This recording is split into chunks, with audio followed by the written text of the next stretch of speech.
District reporter Rawalpindi doctor سید صابر علی کی report کے مطابق وابڈا کی نجکاری کے خلاف اسلام آباد میں ملک گیر احتجاجی مظاہرہ کیا گیا۔ آل پاکستان وابڈا ہائیڈرو الیکٹرک ورکرز یونین کی کال پر ملک بھر سے وابڈا کے ہزاروں مزدور اسلام آباد پریس کلب کے سامنے جمع ہو گئے۔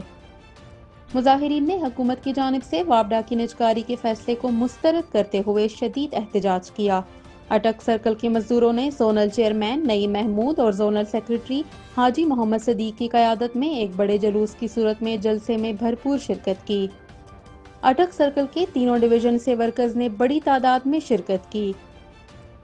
مقررین نے اپنے خطاب میں کہا کہ وابڈا کے مزدور کسی صورت بھی اس ادارے کو پرائیویٹائز نہیں ہونے دیں گے۔ انہوں نے خبردار کیا کہ اگر حکومت نے ہوش کے ناخن نہ لیے تو مزدور اپنی جانوں کا نذرانہ دے کر بھی اس محکمے کا تحفظ کریں گے۔ نجکاری نامنظور، نجکاری نامنظور، نجکاری کا جو یار ہے غدار ہے۔